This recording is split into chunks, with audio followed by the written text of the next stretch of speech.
What's good, ladies and gentlemen? RFG is here today, and this is going to be furthering my whole documentary, my whole series on this genetic splicing topic. Okay, I've had at least 3 to 4 videos, okay, with many views on this same topic. This video in particular is just going to further divide people from the matrix that we have been subject to our whole lives, ladies and gentlemen. Okay, this video without a doubt is gonna fuck up a lot of people's paradigms, and especially a lot of people out here pushing evolutionary bullshit. Okay, because the evolutionary theory is complete nonsense, completely pseudo, and one of the biggest lies that I've ever been told to humanity. Okay, so I'm about to fuck up a lot of people's paradigms, man, with this information. So, you know what I'm saying? Just bear with me and pay attention very closely, okay? Now, when we look at this cat, you see this cat is one of the top 4 most significant animals to our ancestors. One would be the serpent. The other would be the turtle, okay? The other one is the honeybee. And the fourth and last one I would say is the cat. Okay, very, very significant animal. This cat was spliced with 4 different animals, ladies and gentlemen. The cat, the domesticated cat, was spliced with serpent DNA, tiger DNA, human DNA, and rabbit DNA. And I'm going to prove that without a doubt, ladies and gentlemen. So just stay with me, and I'm going to show you these pictures. Okay, anybody denying the cat's relation to the serpent hasn't made a simple observation of cat's eyes and the serpent eye. Okay? Look at that serpent eye, look at the serpent pupil. It is exactly, damn near exactly the same replica of a feline eye. Okay, look at that serpent eye. I mean, everybody supporting this evolutionary bullshit, tell me, please tell me how a domesticated cat got the same pupils as a goddamn reptile known as a snake. How did it get snake eyes? Okay, look at that. Look at that. Spitting image. So the cat can actually change the shape of its eye as it pleases. It can go from a circular kind of pupil to a completely dilated slit pupil at will. And it can do this because the cat has a large piece of serpent DNA, ladies and gentlemen. And God damn it, I'm going to prove that, okay, very, very shortly. So the cat is mixed with the serpent DNA, the tiger DNA, the rabbit DNA, and human DNA. Those 4 different species.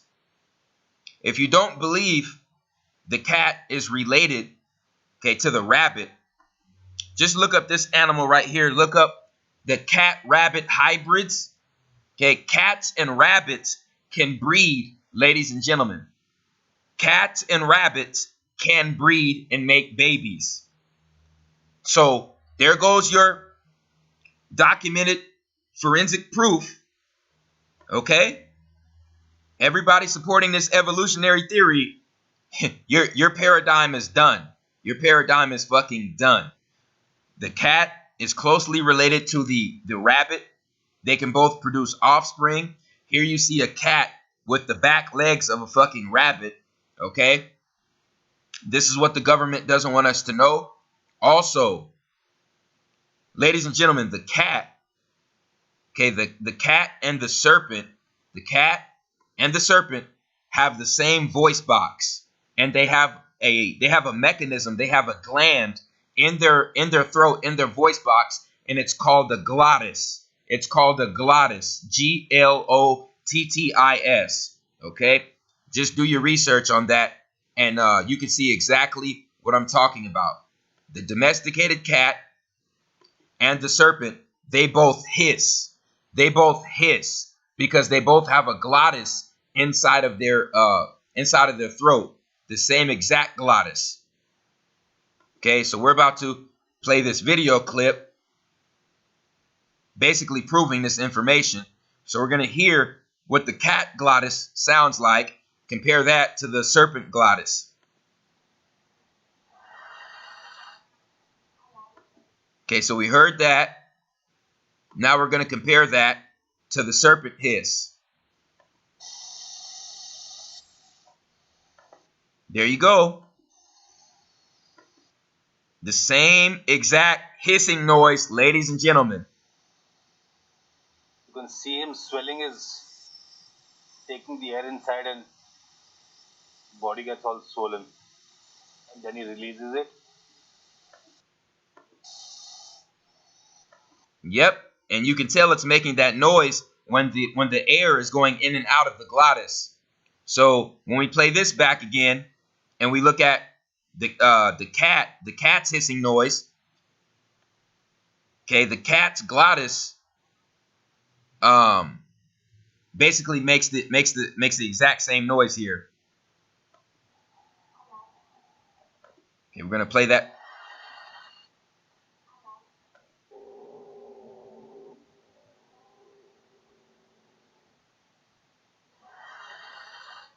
Exact same noise, exact same gland in the throat, ladies and gentlemen. The cat glottis is the same as the serpent glottis. Here you go. Okay, you already see the gland, okay, that is in the mouth of the snake that causes it to hiss.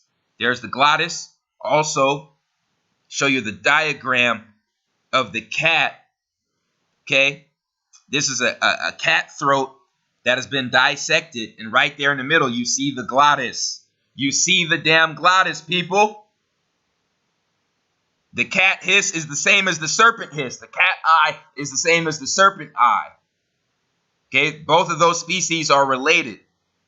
The domesticated cat is the serpent, the rabbit, human DNA, and tiger DNA. All four species into one gets you the domesticated cat, ladies and gentlemen.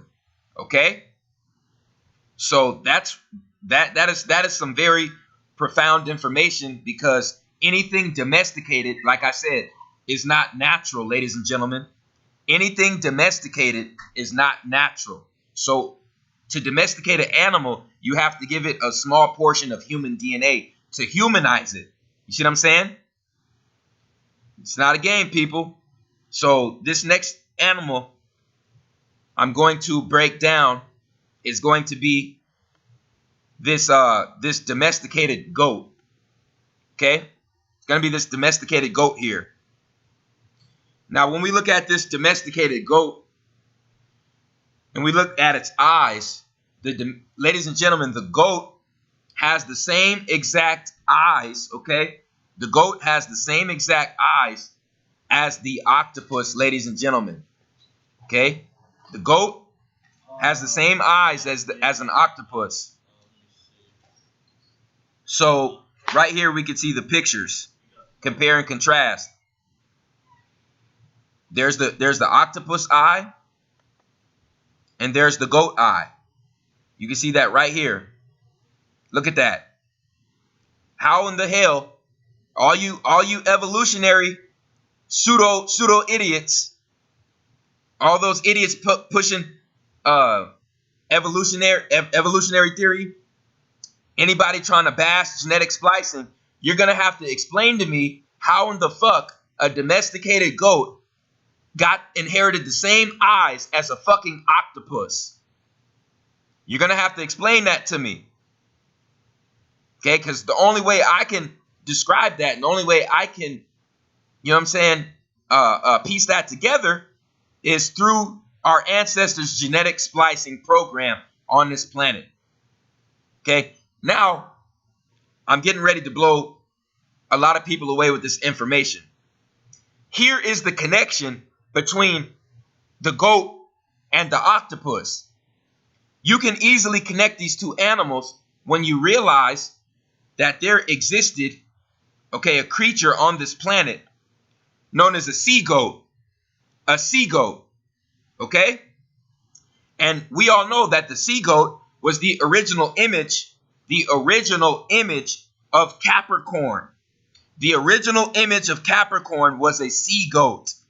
So the sea goat, okay, was a goat that was spliced with a fish species, okay?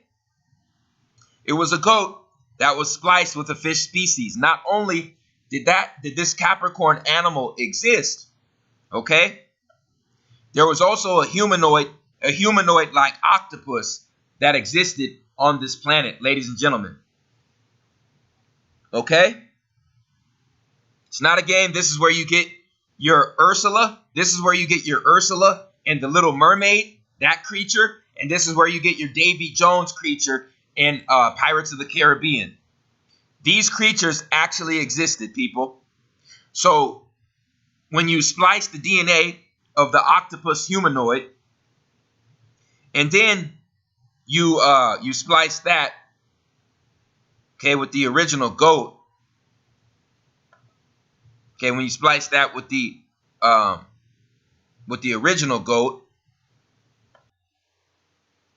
So when you mix the octopus DNA with the human DNA, okay, you get the humanoid, you get the octopus humanoid, and you take that DNA, okay, and you splice that with the original goat DNA. Okay, the original goat is what you're looking at right now, because the original goat did not have the eyes of the octopus.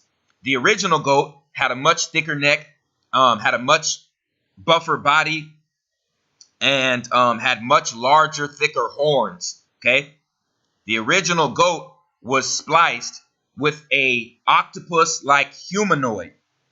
This is how you, ladies and gentlemen, this is the only logical reasoning behind a domesticated goat having the same goddamn eyes as an octopus.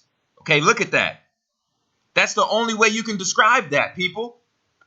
That's the only way you can describe that. Okay, so the octopus-like humanoid,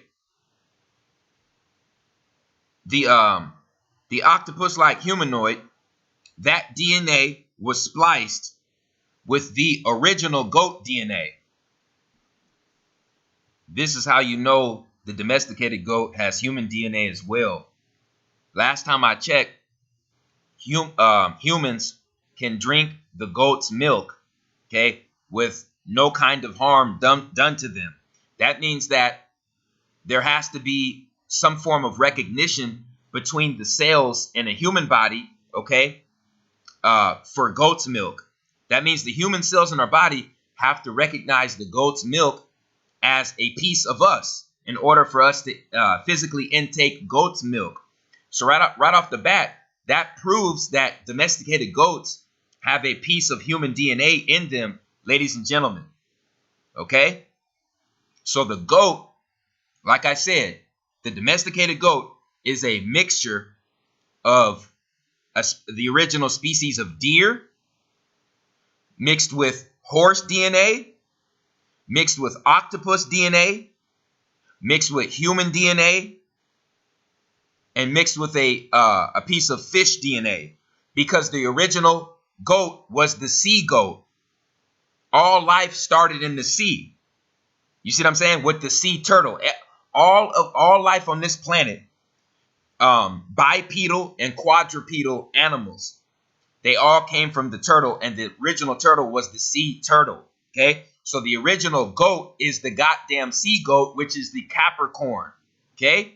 Which is the logo, the same animal that our ancestors recognized as Capricorn.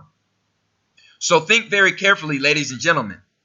We all see the animals of the zodiac, and we all know the zodiac's been around for hundreds of thousands of years. Why would our ancestors just make up animals out of the blue? Why would they what purpose would that serve? Would that serve any purpose, just making up an animal? That doesn't make any sense, people. There was a genetic splicing program on this planet that took place millions and millions of years ago. And this is why certain animals, like you saw here in this lecture, okay, can intermingle and mate with one another because they all have a piece of the same DNA because of genetic splicing. Genetic splicing, people. Okay, this is a very, very real phenomenon. And these goats, this is another way you can prove that they have a piece of human DNA.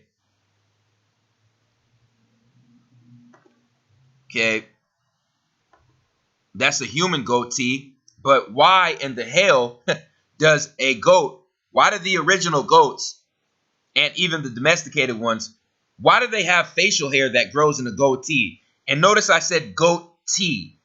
The goatee. You're saying the word goat when you say goatee. Because that facial hair, okay, started with humans. When humans got spliced with this creature right here, with into the goat formed the same goddamn facial hair, people. It's called the goatee. And it started out with humans. Okay? How in the hell does the goat form human facial hair? It forms human facial hair. We can drink its milk. Okay? And it has the eyes of an octopus. That proves that it is not an original animal on this planet, people.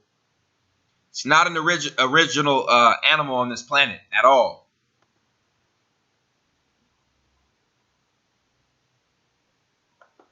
Okay, so this is the original goat right here, one of the originals.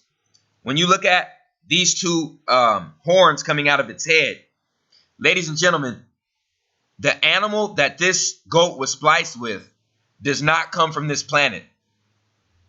Let me repeat. The animal that this goat was spliced with, because this goat was spliced because it has a piece of human DNA. That's why you see the goatee under its chin.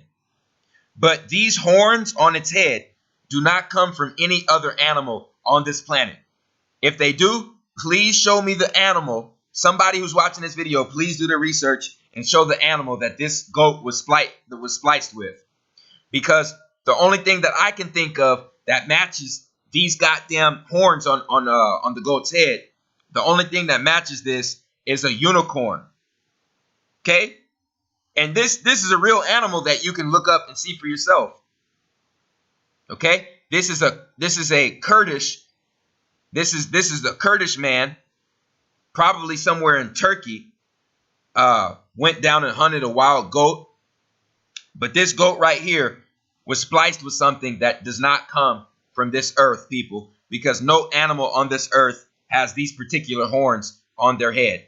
Okay, so this comes from a creature from inner earth or outer space. And you're looking at it right now. Okay, this ain't a game, people. It's not a game. Not a game at all. So when we look at these species, okay, the original goat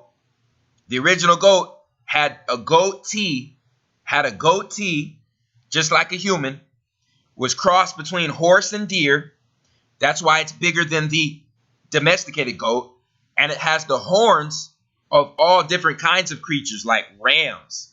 You know what I'm saying? Large wild deer horns. Even like you just saw, fucking unicorn horns. Okay? It's not a game, people. Our ancestors had this genetic splicing program going on for many, many years. Hundreds of thousands, close to millions of years. They've been doing this. They've been crossbreeding these animals to make domesticated animals that would be more suitable for humans.